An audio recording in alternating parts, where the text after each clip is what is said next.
C'est toi la plus chanceuse. La vie t'a plaqué au mur d'une violente douceur, pour te montrer qu'elle te veut, qu'elle exige que tu la regardes en face, que tu la sentes te désirer, te prendre, te regarder jouir de tout ce qu'elle te donne, et que tu lui rendes, que tu danses avec elle, que tu lâches tout, que tu oses, parce que tu n'as plus le temps d'avoir peur, parce que demain n'existera peut-être jamais, et que même si c'est le cas pour nous tous, on évite d'y penser avec une scrupulosité permanente. C'est ce qui fait qu'on a mal, qu'on fait mal, qu'on pardonne mal à soi comme aux autres. C'est ce qui fait qu'on aime mal, qu'on vit mal, qu'on survit juste la plupart du temps. Alors oui, être dos au mur, c'est ta chance. C'est la vie qui, tout contre toi, d'une force et d'une grandeur telle, t'oblige à être dans l'ici et maintenant sans pouvoir te retourner, pour regarder en arrière, sans pouvoir détourner ton regard vers ailleurs, vers plus loin, vers plus tard. Tu te sens pressé, oppressé, étouffé, mais en fait c'est comme trop d'air d'un coup. C'est comme une seconde naissance, c'est la vie qui te crie respire. Tes poumons qui se remplissent comme pour la première fois.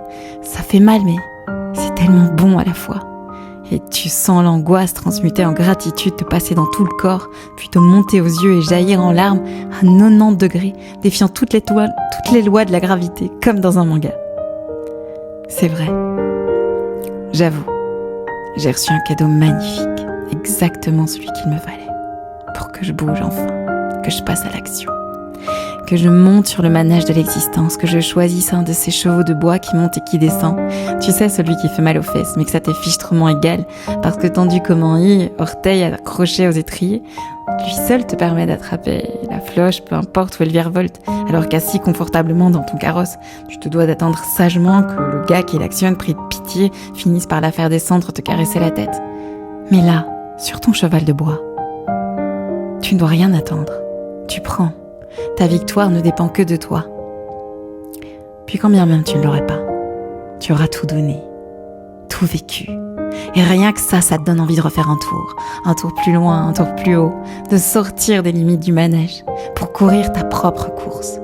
Mais surtout, tu te sauras épargner la saveur aigre et amère des regrets.